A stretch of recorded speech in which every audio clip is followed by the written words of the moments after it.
भवसम्भवभीतिभेदनं सुखसम्पत्करुणानिकेतनं व्रतदानतपक्रियाफलं સહજાનંદ ગુરું ભજે સદા. સર્વ અવતારી સર્વ કારણના કારણ આપણા સૌના મોક્ષદાતા ઈષ્ટદેવ ભગવાન શ્રી સ્વામિનારાયણ, પરમ પૂજ્ય ધર્મ ધુરંધર 1008 આચાર્ય શ્રી અજેન્દ્ર પ્રસાદજી, અસો ગાદીવાળા માતુશ્રી, સમસ્ત ધર્મકુલ પરિવારને મારા હૃદયપૂર્વક જય સ્વામિનારાયણ. અહીંયા આવેલા નાના અને મોટા મારા સર્વે બાળકોને મારા હૃદયપૂર્વક જય સ્વામિનારાયણ. કાલનો રાસનો થાક ઉતર્યો નથી લાગતો. બહુ વધારે રમ્યું હતું રાસ કાલે. આપણે ખબર છે સ્વયંસેવકો બધા ઉત્સાહ અને શિષ્ટતા આ બે વસ્તુને મહત્વ બહુ આપે છે. જરાક પણ કોઈ પ્રકૃતિ ચાલતી હોય એટલે બધા તમને કહેશે તમારો ઉત્સાહ બતાવો. કંઈક 2 મિનિટનું બ્રેક પડશે તો બી કહેશે કે થોડાક શિષ્ટ થઈને બેસો. એ બે વસ્તુનું કારણ શું છે? કોઈને ખ્યાલ છે? કેમ વારે ઘડીએ કહેવામાં આવે છે કે ભાઈ તમે શાંતિથી બેસો, સીધા થઈને બેસો? જ્યારે કોઈ પ્રકૃતિ ચાલતી હોય તો તમને ઉત્સાહ બતાવવાનું કેમ કહેવામાં આવે છે?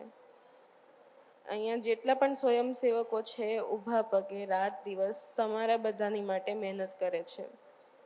જો તમે બધા સત્સંગ ક્વિઝ રમો છો, પાછળ બેકગ્રાઉન્ડ મ્યુઝિક આવે તો કેટલો ઉત્સાહ ચડી જાય છે ને. બધાને ડાન્સ કરવામાં મજા આવે છે ને. એમ જ બ્લેન્ક રાખે તો કેવું લાગશે? અડધા તો ઊંઘી જશે કે ભાઈ ક્વિઝ ભલે ચાલતી અમે આપણું કરીશું. થાય કે ના થાય? છોકરાઓને છે ઉત્સાહ, છોકરીઓને નથી. તમારા પાસેથી ઉત્સાહની અપેક્ષા કેમ રાખવામાં આવે છે? તમે બધા ઉત્સાહ બતાવશો તો અમને બધાને એવું પ્રોત્સાહન મળશે કે ના કશું આવું ને આવું કરતા રહીએ. તમે કંટાળી જશો, આટલી બધી મહેનત કર્યા છતાંય પણ તમને બધાને ઉત્સાહ નહીં થાય તો મહેનત તો વિફળ જશે. તમારા બધા પાસે ઉત્સાહની અપેક્ષા એટલે રાખવામાં આવે છે કે આ બધા જે ઊભા પગે મહેનત કરી રહ્યા છે એનું ફળ સારી રીતે મળે. તમે બધા ઉત્સાહ બતાવશો તો આ લોકોને ઉત્સાહ ચડશે કે હા ભાઈ આવીને આવી પ્રવૃત્તિઓ વર્ષો વર્ષ થતી રહે. જો તમે કંટાળી જશો તો આવતા વર્ષે આનાથી ઓછી ભીડ થશે. આનાથી ઓછી ભીડ થશે તો પછી આટલા મોટા પ્રસંગની જરૂર જ નહીં પડે. નાની મોટી સભાઓ કરીને પતાવી દેવાશે. થાય કે ન થાય?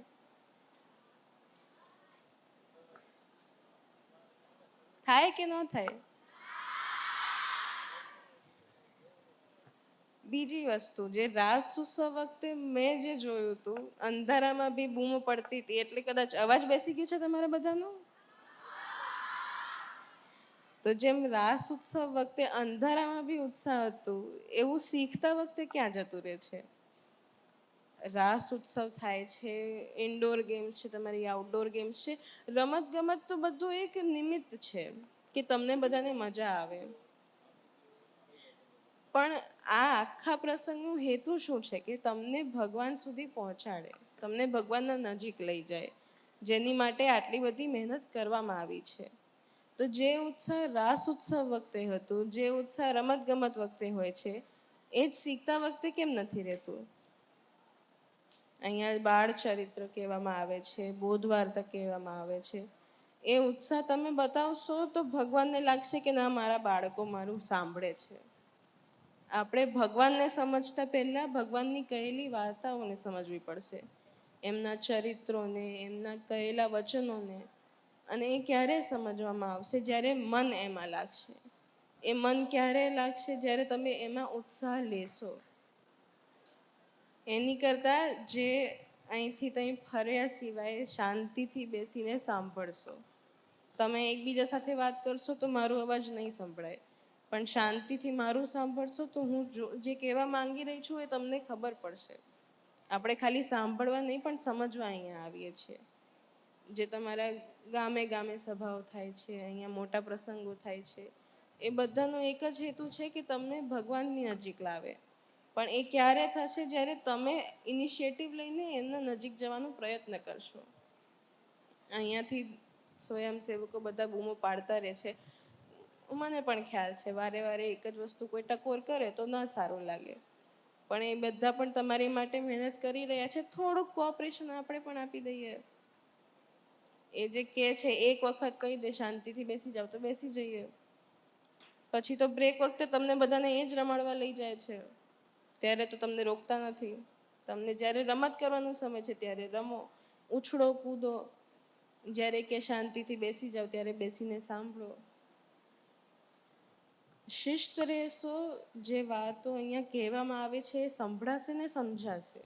ખાલી સાંભળી લેશો તો જીવનમાં ઉતરવાના ચાન્સીસ બહુ ઓછા છે, પણ જો કદાચ ધ્યાનથી સાંભળશો તો એ જીવનમાં ઉતરશે બી ને એ તમારા કલ્યાણ માટે કામ કરશે બી.